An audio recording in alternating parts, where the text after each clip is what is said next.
Gold, trusted gold buyers. మీరు తాకట్టు పెట్టిన బంగారాన్ని విడిపించి ఈ రోజు ఉన్న మార్కెట్ ధరకు కొనబడును. కానీ బయట ఎందుకండి ఆ రూమర్ ఉంది? చిన్న చిన్న నేరాలు చేసిన వాళ్ళు చెర్లపల్లి జైలుకు వస్తే అక్కడ పాత నేరస్తులతో కలిసి పెద్ద పెద్ద నేరాలు చేస్తారు, బయటకు వచ్చి జైల్స్ కావవి జైల్ యూనివర్సిటీ అంటుంటారు. ఎందుకు? మీరు చెప్పింది కరెక్టే సార్, కానీ లోపం ఎక్కడ ఉందనేది పోలీసు వాళ్ళే చెక్ చేసుకోవాలి. ఇప్పుడు అంటే నేను ఉన్నతి క్లాసులో పనిచేసిన 2 సంవత్సరాలు. అక్కడంతా కూడా రిపీటర్స్ వచ్చే ఖైదీలని మేము కౌన్సిలింగే మా పని. వాళ్ళు చెప్పేవాళ్ళు ఖైదీలు, అన్న నేను ఒక్క కేసు చేస్తే నా మీద 10 కేసులు మోపుతున్నారు అన్న, నేరాన్ని కూడా నా మీద మోపుతున్నారు అని చెప్పి. మరి దీనివల్ల మరి నీకేమనిపిస్తుంది అని అడిగితే, అన్న చేయని దానికి చేసిన ఒక్క కేసుకు 10 కేసులు మోపితే మళ్ళీ బయటికి పోయిన తర్వాత వాళ్ళు పోలీసులు ఊకుంటారన్నా మళ్ళీ ఒక 10 కేసులు వేస్తారు, కాబట్టి మాకు అదే మార్గం కరెక్ట్ అనిపిస్తుంది అని అంటున్నాను. కానీ ఇదంతా రొటీన్ స్టోరీ అంటారు పోలీసులు. లేదు, క్రిమినల్ చెప్పే మాట ఇది లేదు. ఒక సిఐ డైరెక్ట్ అన్నాడు, కుషాయిగూడ సిఐ అనుకుంటా. అదే ఉన్నతి క్లాస్ మీటింగ్ లో వచ్చిండు ఒకసారి. ఖైదీల గురించి, ఖైదీల కోసం ఒక ప్రోగ్రామ్ పెడితే అక్కడ అందుబాటులో ఉన్న సిఐ వచ్చి అడిగినాం మేము, సార్ మీరు ఒక్క కేసు పెడితే మీరు 10 కేసులు ఎందుకు వేస్తారు సార్ అంటే, ఆ ఒక్క కేసు ఎవరు చేయమన్నారు అంటే, ఒక్క కేసు సార్ చేశాడు సార్, ఏదో కొన్ని ఆర్థిక అసమానతల వల్లనో లేకపోతే కొన్ని అనివార్య కారణాల వల్లనో చేయొచ్చు నేరం, కానీ పుట్టుకతోనే నేరస్తుడి కాదు సార్. కానీ చేసిన వ్యక్తిని ఇంకా మీరు నేరస్తుని ఎందుకు మారుస్తున్నారు అంటే, ఒక చిన్న తప్పు చేస్తే అతను పెద్ద తప్పు చేయమని వీళ్ళే గైడ్ లైన్స్ ఇచ్చినట్టుగా అవుతుంది అక్కడ. అంటే ఏమంటారు? అవకైతే ఎందుకు చేయమన్నారు? అవునబ్బా 10 కేసులు పెడితే ఎక్కువ కాలం జైల్లో ఉంటాడు కాబట్టి అని మార్పు వస్తుంది. మార్పు కాదు వచ్చేది అక్కడ, ఆనే స్టూడెంట్కి వచ్చి టీచర్గా పోతాడు బయటికి. అంటే నేను పోలీసులు ఆఫీసర్లకు చెప్పేది కూడా, నేను రిక్వెస్ట్, ఒక నేరం చేసిండంటే ఫస్ట్ ఆయన ఏ స్థాయిలో ఉండి నేరం చేశాడా, ప్లాన్తో చేశాడా, అనుకోకుండా చేశాడా, దాన్ని కొంచెం చూసి దాన్ని కొంచెం అతనికి కౌన్సిలింగ్ ఇచ్చి ఇంకోసారి చేద్దాం. సరే చట్టపరంగా మనం రిమాండ్ చేయాల్సిందే, కానీ ఒక్క కేసు చేస్తే ఒక్క కేసు వేయండి, 10 చేస్తే 10 వేయండి. ఎవరో చేసిన నేరస్తులను దొరకకుంటే ఆ 10 కేసులు కూడా వీడే చేసిన తీసుకుపోయి లోపడేసిన తర్వాత అలా కుటుంబ పరిస్థితి ఏంటి సార్? అంటే జైల్లో ఉన్న ప్రతి ఖైదీ కూడా సార్ చాలా బ్యాక్వర్డ్ ఖైదీ సార్, మొత్తం చాలా బ్యాక్వర్డ్ పీపుల్.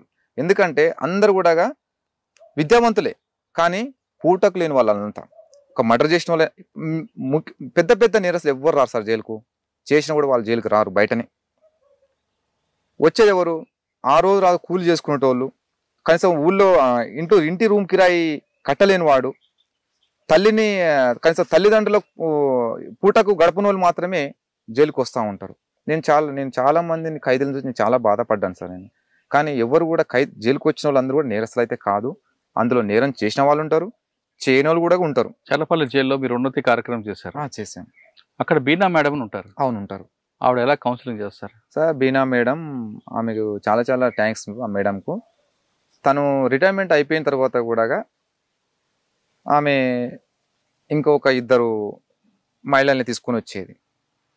సరే ఆమె స్వార్థం కోసం అయితే కాదని అనుకుంటున్నా, అది ఆమె ఒకటే చెప్పేది, మీరు చేసిన నేరాన్ని మళ్ళీ బయటికి వెళ్ళిన తర్వాత ఆ నేరం చేయకుండా మీ కుటుంబ సభ్యులతోటి హ్యాపీ గడవడమే నా గోల్. అయితే ఆమె కూడా మార్చాలని అంటే ఆమె మనకు కావాలి గైడ్లైన్స్ ఇస్తుంది అంతే.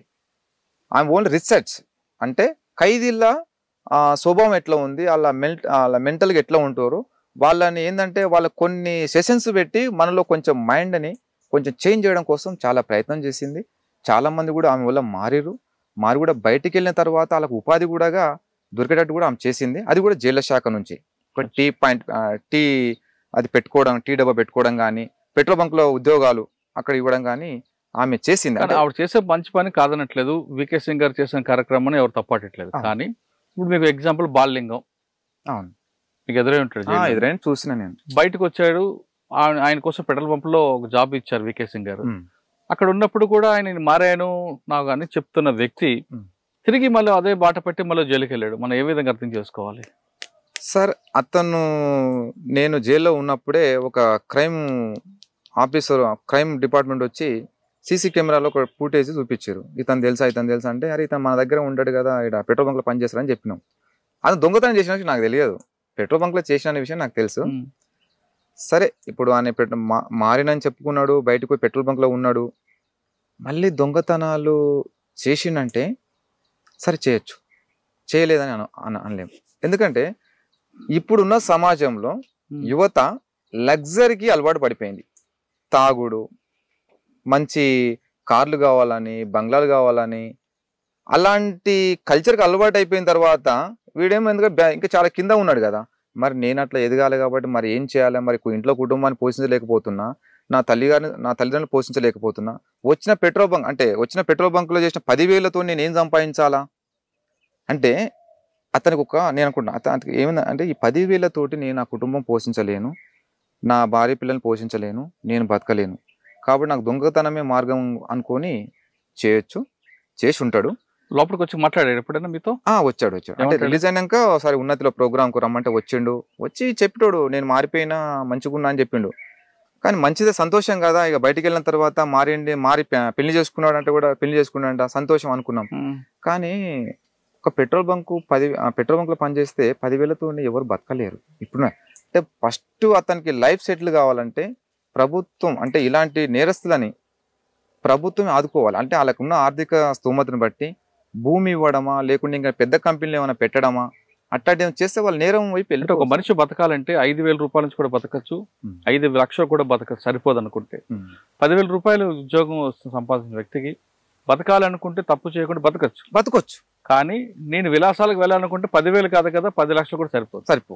మరి అటువంటి మనస్తత్వం ఉన్న బాల్యంగాన్ని మార్చడానికి ఏమైనా మీరు ఉన్నత కార్యక్రమాలు చేశారా సార్? అంటే బాల్యంగం అని కాదు, సాధారణంగా ఇటువంటి మీకు చాలా మంది ఎదురై ఉంటారు. చాలా మంది ఎదురయ్యారు. మేము ఒకటే, ఉన్నతి అంటే పరివర్తన.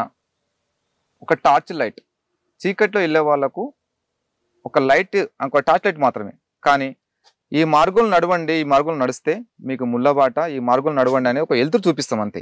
కానీ మేము చేయి పట్టుకుని మాత్రం మేము నడపలేము. అది వాళ్ళ మీద డిపెండ్, ఎవరు నేరస్తుల మీద డిపెండ్ అయి ఉంటుంది అక్కడ. ఓకే. చల్లపల్లి జైల్లో ఇంకొక వ్యక్తి ఉంటాడు, భాను, సూర్యుని మర్డర్ చేసిన. అవునవును, భాను కిరణ్. ఎప్పుడైనా ఎదురయ్యారా? ఎదురైంది. ఏమంటారు ఆయన? భాను కిరణ్ నేను జైల్లో చాలా భయస్తుడు, ఎవరైనా నమ్మడు, ఎవరైనా దగ్గరికి వెళ్ళి వెళ్దామని కూడా దూరం ఉన్నామంటాడు. అయితే కేవీ రెడ్డి అనే సూపరింటెండెంట్ ఉన్నప్పుడు బాగా హవా నడిపించండు. కరప్టెడ్, కాబట్టి ఇప్పుడున్న సూపరింటెండెంట్ అట్లా కాదు, చాలా డిగ్నిటీ, మంచి డైనామిక్ ఆఫీసర్లు ఇప్పుడున్న వాళ్ళు. కేవీ రెడ్డి ఆఫీస్ ఉన్నప్పుడు జైల్లో బాగా ఫోన్లు, ఇక అన్ని విధాలుగా నడిచింది ఇక హవా. భానుది. ఇక భాను అంటే మేము ఎప్పుడైనా ఒకసారి మాట్లాడేది, చాలా భయస్తుడు. ఇంకోటి ఏంటంటే ఎవరిని ఎక్కువ కలవడు, ఎవరైనా కలవాలని పోతే కూడా దగ్గర రానిడు. అంటే ఎవరైనా ఏమైనా చంపుతారేమో, నన్ను ఏమైనా చేస్తారేమో అనేది ఒక భయం ఉండేది. అంటే ఎప్పుడైనా అడిగారా సూర్యుని ఎందుకు చంపాల్సి వచ్చిందని? సూర్యుని అన్న అని పిలిచే వ్యక్తి ఎందుకు ఆయన చంపావని? అంటే ఆయన చెప్పిన విషయం అయితే కాదు, అక్కడ ఉన్న అధికారులు అనుకోకుంటే ఇన్న విషయం. అది ఏంటంటే సూర్య బయటకు వచ్చిన తర్వాత, సూర్య జైల్లో ఉన్నప్పుడు సూర్యుని అడ్డం పెట్టుకొని కొన్ని వందల భూములు, కోట్ల రూపాయలు సంపాదించింది ఎవరు? భాను కిరణ్. అయితే మరి సూర్య బయటకు వచ్చింది కదా, బయటకు వచ్చిన తర్వాత మరి నా పేరు మీద సంపాదించిన ఆస్తులు మొత్తం ఎక్కడ ఉన్నామో చెప్పేసి ఈయన ఎంక్వైరీ చేస్తున్నాడు. ఇక ఇట్లయితే నాకే ప్రమాదం అని చెప్పేసి చంపేసిండు అనే విషయం తెలుసు. సరే, చంపారే అనుకుందాం. చంపి ఏం సాధించాడు? జైల్లో ఉన్నాడు కదా, ఏం సంపాదించాడు? ఇక వాళ్ళు ఏంటంటే అన్ని 100 కోట్లు సూర్య పేరు మీద బెదిరించి సంపాదించుకున్న ప్రాపర్టీ. అవును, ఎంజాయ్ చేయడానికే కదా. ఎంజాయ్ చేయడం. ఇప్పుడు ఆయన దాదాపు 10 సంవత్సరాల నుంచి జైల్లో ఉన్నాడు. ఏం సంపాదించిన, ఎందుకు ఈ సంపాదన, ఎందుకు ఎవరి కోసం కష్టపడ్డాడు? వాళ్ళ అమ్మగారి పరిస్థితి కూడా చాలా దారుణంగా ఉంటుంది. ఏంటి అంటే ఆ క్షణికావేశం తీసుకున్న నిర్ణయమా, లేదు భయపడి తీసుకున్న నిర్ణయమా? భయపడి తీసుకున్న నిర్ణయం కాదు, కుట్రతోటే అతన్ని చంపేస్తే మళ్ళీ పైకి ఎదగవచ్చు. ఎందుకంటే ఆయన అనుకున్న లక్ష్యం సాధించలేదు కదా. అంటే ఆయన ఏమనుకున్నాడంటే ప్రభుత్వాలు అంతా నా చేతిలో ఉన్నాయి, డబ్బు పెట్టి ఏమైనా కొనొచ్చు, అట్లా అనుకొని చేసిండు. కానీ అప్పుడున్న ప్రభుత్వాలు ఇప్పుడు లేవు. ఇప్పుడు న్యాయ వ్యవస్థలు కూడా చాలా మంచి నిర్ణయాలు తీసుకుంటున్నాయి, న్యాయం వైపే వాళ్ళు కూడా తీర్పులు చెప్తున్నారు. కానీ ఈయన చేసింది నేరం కాబట్టి ఆయన లోపడేసి. ఓకే, భాను విషయం పక్కన పెడతాం. గణేష్ అన్న మాగుంట సుబ్బరామరెడ్డి కేసులో ఉన్నాం. ఆయన ఇప్పుడు మాట్లాడారు మీరు? మాట్లాడేది, రోజు కలుస్తా ఆయనతో పాటు. నేను కూడా సంవత్సరం దాకా ఉన్న జైల్లో. మంచి హెల్పింగ్ నేచర్ సార్ గణేష్ అన్న, నిస్వార్థపరుడు, కల్మషం లేని మనిషి. తను ప్రతి ఖైదీ కూడా వచ్చిన ఖైదీలకు మంచి వాళ్ళకు ధైర్యం చెప్పడం, వాళ్ళకు మంచి అంటే వ్యక్తిగతంగా కానీ చాలా మంచిగా ఉంటాడు గణేష్. ఇంకా మీకు చాలా మంది ఖైదీలు చూస్తుంటారు కదా, మీకు బాగా నచ్చిన వ్యక్తి చెప్పండి ఒకటి. ఖైదీలనా? ఖైదీలలో సార్ నాకు ఖైదీలు అంతా నా సోదరులే. ఉమ్. కానీ నేను ఆఫీసర్లు అంటే చెప్తా గానీ ఖైదీలు అంటే అందరూ ఎందుకంటే అంటే చిన్న చిన్న నేరాలు కూడా చేసి వస్తుంటారు కదా, ఆ విధంగా వచ్చి బాధపడే వాళ్ళు ఎవరైనా కనబడ్డారు మీకు? చాలా మంది సార్. ఒకరు నేను చెప్పండి. అంటే ఒక్కరంటే నేను అంత గుర్తుపట్టాను కానీ నేను ఫోన్ సెక్షన్ లో చేసిన నేను. అయితే నేను ఫస్ట్ ములాఖాత్ సెక్షన్ కూడా చేసిన. ములాఖాత్ సెక్షన్ అంటే ఒక జైలరు ఇన్ఛార్జ్ లేకుండా కూడా నేనే నడిపించేది. ఉమ్. అది కూడా నా మీద నమ్మకంతో పెట్టారు. అది ములాఖాతులు ఇవ్వడానికి డబ్బులు తీసుకుంటారని ఉంది కదా. ఉన్నాయి కానీ అవన్నీ ఏంటంటే అంటే ఇన్నర్ ములాఖాతులు వస్తుందా, అవుటర్ ములాఖాతు డబ్బులు వస్తాయా? సార్ అవుటర్ అప్పుడు వచ్చేసాయి, ఇప్పుడు లేదు సార్. అట్లా అంటే అట్లా కాదు, ఖైదీలని పెడితే అట్లాంటి కరప్షన్ అవుతాయని అధికారులు బాగా ఆలోచించి ఏం చేశారంటే మంచి మంచి అంటే సిన్సియర్గా ఎవరు అయితే బాగుంటారు, కరప్షన్ లేకుండా ఎవరైతే చేయగలరు ఖైదీలు అని చెప్పేసి పై సూపరింటెండెంట్ చెప్తే ఇక్కడ జైలర్లు సెలెక్ట్ చేసుకున్నారు. అందులో నన్ను చేసుకున్నాను. అంటే ఎందుకు సార్ నన్ను ఎందుకు పెడతారంటే నక్సలైట్ తప్పు చేయరబ్బా, మీరు చేసిన పని కరెక్ట్గా చేస్తారు అంటే. నాకు అయితే సంపత్ సార్ అని సూపరింటెండెంట్ ఉండే, తను రిమాండ్ నుంచి నాకు బాగా పరిచయం.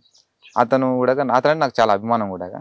మంచి డైనామిక్ ఆఫీసర్, మంచి డిగ్నిటీ పర్సన్. మీరు ఎన్ని ములాఖాతులో ఫ్యామిలీ చూస్తుంటారు చాలా ఫ్యామిలీ? అవును సార్, చాలా మంది ఫ్యామిలీ చూస్తారు. లోపలికి వచ్చి బాధపడుతుంటారు. చాలా బాధ వచ్చిరంటే సార్ వాళ్ళు ఏడ్చుడే, దాన్ని చూసి నాకు చాలా బాధ అనిపించేది. అయితే ఫస్ట్ ఏంటంటే నేను ప్రతి ఒక్క ములాఖాత్ వచ్చిందంటే నా ఫ్యామిలీ లాగా భావిస్తాను. అంటే నేను కూడా అదే స్థాయిలో ఉన్నా కదా, మరి నా ఫ్యామిలీస్ కూడా అదే స్థాయిలో అదే బాధలు ఉంటారు కదా అని చెప్పేసి ఎంబడి రాగానే ములాఖాత్ స్లిప్స్ రాగానే దాన్ని ఎంబడే ఎంజిబుల్ వేసి ఎంబడే సైన్లు కాకుండా కూడా ఎంబడి పిలిపించేది. అయితే నాకు జైలర్ పర్మిషన్ ఉంటుంది. అంటే రౌండ్కి వెళ్ళినప్పుడు లేట్ అవుద్ది, 11-12 అవుద్ది రౌండ్ వచ్చేటాలకు. సార్ మరి 12-11 వరకు వాళ్ళు 9 నుంచి వాళ్ళు వెయిట్ చేస్తూ ఉంటారు సార్. మరి మీ సైన్లు చేయకుండా మేము ములాఖాతులు ఇస్తే అట్లా ఇవ్వద్దు అంటారు. ఎందుకంటే ఆ పర్మిషన్ మాకు లేదు కదా సార్. ఎందుకంటే మేము ఖైదీలము, మీరు చెప్పిన పని చేయడం మా బాధ్యత. మరి మీరు లేకుండా అయితే ములాఖాతులు ఇవ్వద్దు కదా సార్. మీరు రౌండ్కి వెళ్ళి వచ్చేటాలకు 11 అవుతుంది, మరి 9:30కే వాళ్ళ ఫ్యామిలీస్ వస్తున్నారు, మరి వాళ్ళు ఇబ్బంది పడుతుంది సార్ అంటే, సరే సూపరింటెండెంట్ సార్ పర్మిషన్ ఉంటుంది ఏదైనా చేయాలంటే. పై అధికారి సరే ఎలిజిబుల్ ఉంటే ఇచ్చేయమని, వచ్చిన తర్వాత సైన్ చేయొచ్చు దాన్ని ఏముంది అని చెప్తే 9:30కే వాళ్ళని ఎంబడే పిలిపించి, అంటే నా నుంచి నేను వాళ్ళ ఖైదీలకు హెల్ప్ చేశాను. అలా ఆ విధంగా చూసిన కేసులు ఏమైనా గుర్తుందా? బాగా ఏడ్చుకొని తెలిసి తెలియక నేరం చేసి కుటుంబాన్ని చూడగానే ఒక్క అతను బాగా నాకు గుర్తుంది సార్ అని, గడ్డం మురళీమోహన్ అని పీడీ యాక్ట్ వేసారని. ఇక్కడ అనేది సికింద్రాబాద్ అనుకుంటా. వాళ్ళ భార్య వాళ్ళ అమ్మ వచ్చేది. వచ్చినప్పుడు వాళ్ళ భార్య పాపం పిల్లలు తీసుకొచ్చి రోజు ఏడవడం స్టార్ట్ చేసి, అంటే పీడీ యాక్ట్ వేసిన వాళ్ళకు 15 daysకు 2 ములాఖాతులు, యూటీ వాళ్ళకైతే వారానికి 2. మరి 15 రోజుల్లో మరి ఈయనకు వేరే వాళ్ళు కూడా ములాఖాత్ వచ్చేది. 2 అయిపోయినా కూడా మరి ఇంకో ములాఖాత్, థర్డ్ ములాఖాత్ ఇవ్వాలంటే ఓన్లీ సూపరింటెండెంట్కే పవర్ ఉంటుంది. ఇక ఆ టైంలో ఏంటంటే కొంత నేరస్తులను బట్టి కూడా వాళ్ళు ఎక్స్ట్రా ములాఖాతులు ఇస్తారు. అట్లా నేను ఆ ఫ్యామిలీ వచ్చినప్పుడు నేను చాలా బాధపడ్డా. అంటే ఎందుకు మంచి ఎడ్యుకేటెడ్, ఎందుకు అసలు దొంగతనాలు చేయాల్సిన అవసరం, బైకులు దొంగతనాలు వచ్చిండని ఎందుకు చేయాల్సిన అవసరం ఏముంది, మంచిగా ఏదైనా జాబ్ చేసుకుని బయట ఉండొచ్చు కదా. వాళ్ళ భార్య వచ్చి ఇంకోటి ఎక్స్ట్రా ములాఖాత్ ఇవ్వకుంటే ఆమె, అన్న మీకు దండం పెడతా, మీకు కాలు ముక్తా, ఒక్కసారి పిలిపేయండి అన్న, ఒక్కసారి పిలిచి ఒక్క విషయం చెప్పొద్దన్నా, నేను పీడీ యాక్ట్ ఈరోజు బోర్డు మీటింగ్ ఉందన్న అంటే, ఇప్పుడు నేను ఆఫీసర్లు ఏమంటారు, అది ఎక్స్ట్రా ములాఖాత్ నేను ఇవ్వలేను, జైలర్ని సూపరింటెండెంట్ సార్ లేడు, ఇవ్వలేడు, వాట్సాప్ పెట్టాను, వాళ్ళు ఇంకా ఆర్డర్ రాలేదు, ఆర్డర్ వస్తే ఇద్దామంటాడు. ఇక వాళ్ళు ఏంటంటే కొంచెం బాధపడ్డారు. అప్పుడు నేను చాలా బాధపడ్డా. అరే అంటే కనీసం కట్టుకున్న భర్తను కూడా కొంచెం ఒక్క నిమిషం ఒకసారి మాట్లాడిపి అన్నప్పుడు నాకు చాలా బాధ అనిపించింది. సార్ ఇన్నర్ ములాఖాతులో ఖైదీలు వచ్చినప్పుడు వాళ్ళ కుటుంబాలు కలవడానికి చిన్న పిల్లలు వాళ్ళ కుటుంబ సభ్యులు వస్తారు, పిల్లలు వాళ్ళంతా. అవునవును. వాళ్ళని చూసినప్పుడు వీళ్ళు ఎలాగుంటారు అంటే వాళ్ళు ఎలాగుంటారు? ఫ్యామిలీస్ ఇన్నర్ ములాఖాత్ ఎంటర్ కాగానే మా ఖైదీ మిత్రులు పాపం వాళ్ళకు కళ్ళల్లో దుఃఖం వచ్చేస్తుంది. ఎందుకంటే ఒక్కొక్కరు లైఫ్ పడ్డ ఖైదీలకి ఇన్నర్ ములాఖాత్ అవకాశం ఉంటుంది, యూటీ వాళ్ళకు ఉండదు. అప్పటి 10 సంవత్సరాలు 5 సంవత్సరాలు జైల్లో ఉండే ఖైదీలు చూస్తే, ఎందుకంటే వీళ్ళు జైలుకి వచ్చినప్పుడే పిల్లలు చిన్న పిల్లలు ఉంటారు. ఆ పిల్లలు 10 సంవత్సరాలకి వాళ్ళు పెద్దలై వస్తుంటారు. అంటే చిన్న పిల్లల్ని, అంటే ఆ బాధ నేను కూడా పడ్డా. ఎందుకంటే నేను జైలుకు బయటకు వెళ్ళినప్పుడు నా బాబుకు 12 సంవత్సరాలు, అంటే నేను 6 నెలల పిల్లగానప్పుడు పోయినా కాబట్టి, అంటే నేను ఆ పెంపకం అనేది, ఆ ప్రేమ అనేది నాకు లేకుండా అయిపోయింది. అంటే వాళ్ళు కూడా ఖైదీలు కూడా చాలా బాధపడతారు. అంటే ఎత్తుకొని ఏడవడము, వచ్చిన ఫ్యామిలీస్ ఏడవడము, డాడీ నేను పోను డాడీ, మీరు కూడా రండి డాడీ, ఇంటికి పోదాం డాడీ అని చెప్పేసి పిల్లలు అరిస్తే వాళ్ళకి ఇచ్చి అర్ధగంటనే ఉంటుంది నిర్మల. కానీ ఆ ఆఫీసర్లు కూడా వీళ్ళ మానవత్వ దుప్పంతో ఇంకో హాఫ్ అన్ అవర్ మాట్లాడుకుని అని చెప్పేసి వాళ్ళ ఏడుపు చూసి వాళ్ళ బాధ, ఎందుకంటే మానవత్వం అనేది ఖచ్చితంగా ఉంటుంది సార్ ఆఫీసర్లకు. వాళ్ళు అట్లా మాట్లాడిపించి చాలా బాధ అనిపిస్తుంది. కానీ లైఫ్ పడ్డ ఖైదీలు ఎవరు కూడా సంతోషంగా ఉంటారు సార్ జైల్లో. అంటే సంతోషంగా అంటే ఒక ఫ్యామిలీకి దూరమైన ఒక బాధ ఉంటుంది, కానీ ఈత విషయంలో అయితే ఏముండదు అని ఒక రకం చెప్పాలంటే. తల్లి తర్వాత నెక్స్ట్ తల్లి జైలే. ఎందుకంటే ఒక పూట తల్లి అన్నం తిన్నవా లేదని అడగదు, కానీ జైల్లో అధికారులు మాత్రము పొద్దున లేచినప్పటి నుంచి లాకప్ అయ్యేంత వరకు మన మీదనే వాళ్ళ పర్యవేక్షణ ఉంటుంది. ఓకే, ఉదయం 6 గంటలు లాకప్ ఓపెన్ చేస్తారు, సాయంత్రం 6 గంటలు లాకప్ క్లోజ్ చేస్తారు. 6 నుంచి 6 మధ్యన ఏం చేస్తుంటారు, ఏం ఫుడ్ ఇస్తారు సార్? మార్నింగ్ 6:30కి లాకప్ ఓపెన్ కావగానే కొంచెం యోగా పీరియడ్ గా, అంటే వ్యక్తిగతంగా అంటే యోగా కానీ తర్వాత ఏమైనా ఎక్సర్సైజ్ ఉంటే వాకింగ్ కానీ చేసుకోవచ్చు. 6:30కి టీ వచ్చేస్తుంది. లాకప్ ఓపెన్ కాగానే టీ అక్కడ ఉంటుంది అంతే. టీ కూడా బాగానే ఉంటుంది. మన ఇంట్లో కూడా అంత మంచిగా చేసుకోము, కానీ ఆడ అంత మంచిగా చేస్తారు. టీ అయిన తర్వాత 7:30కు 8 గంటల వరకు బ్రేక్ఫాస్ట్ వస్తుంది. ఒకరోజు చపాతి, ఒకరోజు పులిహోర, ఒకరోజు ఇడ్లీ అట్లుంటుంది. పూరి ఉండదు. 8:30కి ఎవరికైతే ఏ వర్క్ అయితే అప్పకి చెప్పిందో ప్రిజన్ డిపార్ట్మెంట్ ఆ వర్క్కి వెళ్ళిపోవాలి. ఫ్యాక్టరీ ఏ ఫ్యాక్టరీ ఆ ఫ్యాక్టరీకి వెళ్ళిపోవాలి. మిగతా గేట్ వర్క్ ఉంటే గేట్ వర్క్ పోయి చేసేవాళ్ళు ఎవరి పనులు వాళ్ళు చేసుకుంటారు. ఖైదీ శిక్ష పడ్డ వాళ్ళు మాత్రమే. యూటీ వాళ్ళకు ఉండదు వర్క్, వాళ్ళకి రైట్స్ లేవు. ఆఫీసర్లు యూటీ వాళ్ళతో పని చేయించాలని రైట్స్ లేవు. యూటీ వాళ్ళు జైలుకి వచ్చారు, నేరం ఇంకా రుజువు కాలేదు కదా. కానీ యూటీ వాళ్ళతో బాత్రూమ్లు కడిగిస్తారని ఎవరు బాత్రూమ్ వాళ్ళు కడుక్కోవాలి. అది కూడా వాళ్ళు కూడా అబ్జెక్ట్ చేశారు. మేమే తప్పు చేసినాం, సరే కేసు వేసి మేము లోపలికి వచ్చాం, మేము గడవాలంటే ఇప్పుడు మీ ఇంట్లో మీరు ఉంటారు, మరి మీ ఇంట్లో బాత్రూమ్ పోతే ఎవరు కడగాలి? మీరే కడుకుంటారు కదా. ఇది మీ ఇల్లు అనుకోండి, మీ స్కూల్ అనుకోండి, అంటే ఒకటి ఎవరి బ్యారకు వాళ్ళు నీటి పెట్టుకోవాలి. ఒకవేళ నేను కడగను అన్నాను అనుకోండి, కడగనంటే దాన్ని హెచ్చరిస్తారు. అయితే ఇంకోటి అందరికి కడిపించరు, ఓన్లీ పోక్సో కేసులలో వచ్చిన వాళ్ళతోనే గడిపిస్తారు ఎక్కువ. కొంతమంది ఏంటంటే ఇక సిటీ వాళ్ళు ఉంటారు కదా, ములాఖాతు లేని వాళ్ళు, వాళ్ళకు డబ్బు టోకన్లు ఇచ్చి వాళ్ళతో గడిగించుకుంటారు. ఓకే, కొంతమంది డ్రంక్ అండ్ డ్రైవ్లు దొరికి జైలుకి వస్తారు, వాళ్ళతో కూడా కడిపిస్తారట కదా. వాళ్ళతోని బయట వర్క్ చేపిస్తారు. ఎందుకంటే వాళ్ళకు వేసిన శిక్ష ఏంటంటే నెల 10 రోజులు 15 రోజులు శిక్ష ఇస్తారు కాబట్టి వాళ్ళకు మిర్రర్ డ్రెస్ ఉంటుంది. వాళ్ళు బయటకు వెళ్ళి ఓన్లీ గార్డెన్ క్లీన్ చేసుకుని మళ్ళీ లోపలికి వస్తారు. కానీ వాళ్ళని చూసినట్టు మమ్మల్ని చూసినట్టు వాళ్ళని చూడరు, వాళ్ళకి స్వేచ్ఛ ఉంటుంది.